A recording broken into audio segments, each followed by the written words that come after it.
Gonna have her dust some cobwebs. Hey, you know what? Oh, I have to say we have pretty good people here that clean for us. Yeah, it's So really clean here. yeah. I'm doing very good, so when you're ready, go right ahead. So tell me, again, what are your strengths here?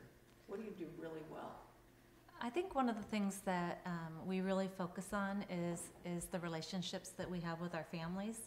And I think that's probably foundational to, we hear a lot about high quality programs and what does that look like and quality. And I think that when you really focus on relationships, then you're really getting it right.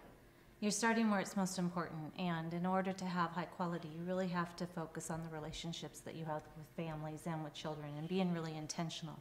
And with some families that takes a little bit longer, and they might need a period of time where they feel comfortable in a new setting outside of home and with new people caring for their children that might look a little bit different than what they do at home, but we strive to make that look as close as possible to what they're doing at home.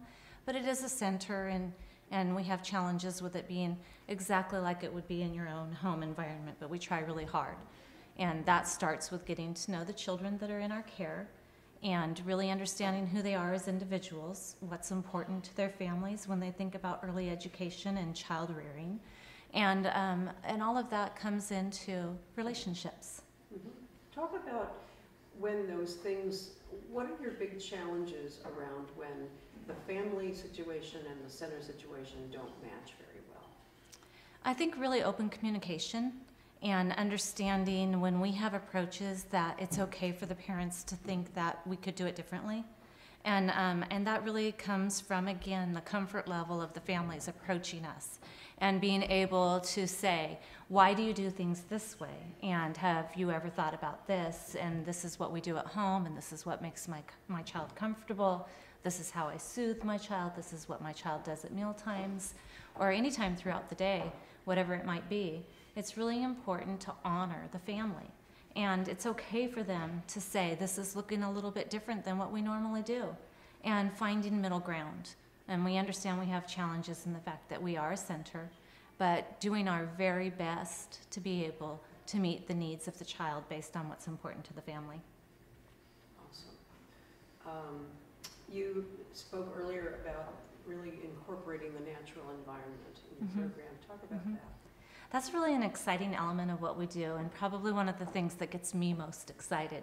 I think. Interrupt for a second and have you repeat, because I'm not going to be in the conversation. Sure. So incorporating the natural environment. Okay. Incorporating the natural environment into what we do on an everyday basis here with children and curriculum and our environment is extremely important, and it's probably one of the things that we find most rewarding.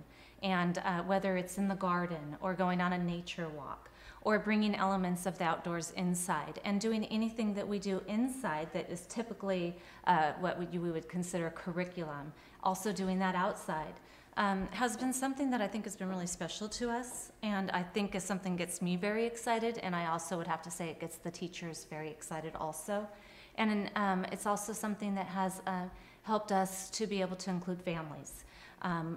It's become such a part of who we are here that it's just something that we do. It's not even something that we have to think long and hard about because it's so important. It's if you look around our program, you can see elements of nature everywhere, and it's just so natural, so to speak, for us to do that because the garden is an extension of our kitchen.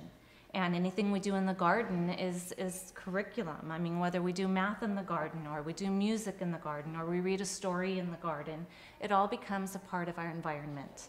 It's a natural environment, but I tell you, it's something that changes the children, it changes the teachers, and it gives you that whole sense of being in a different world outside of the classroom where kids can run if they need to run, and they don't have to be sitting at a table and just focusing on one thing that's important to what the teacher's idea of curriculum is. They might extend it in a different and new way, and that's okay. And that's easier to do that outside sometimes just because it happens so naturally. You don't feel confined like sometimes you do to your inside environment that's very programmed sometimes and often thought out to a point of almost to a fault. Because outside leads to things that maybe we wouldn't have thought of inside. And I think that that's something that we've done well. How does the natural environment extend into your health, safety, and nutrition kinds of needs as a center? It's happened. The natural environment has happened to be a part of our health and safety and nutrition in just a real fundamental way. When we started our garden, we started really small, and it just kind of started as an experiment, and then it just got really large. And we got a lot of community involvement and department involvement, because when we had our garden team meeting to discuss and plan for our much larger garden, it was such a community event. I mean, we had maintenance there, and we had marketing there, and we had accounting there, and we had community services there. And we had all of these people that were a part of what we were doing, and tribal members there, that it became very much like a family effort, so to speak. It's like everybody had a part in it. And so that led naturally into implementing what we were doing in the garden into our nutrition. And the kids are eating what they're growing.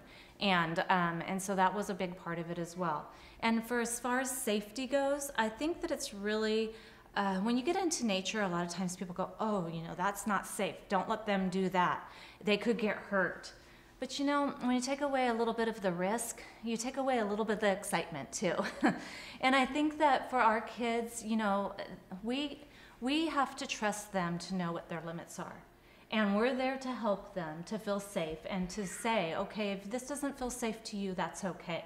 So when we go climbing in the rocks or climbing on a log, if they don't feel safe with that, that's okay. And I think that we keep that in mind all of the time. Can I grab a tissue? I'm sorry. Yes. Okay.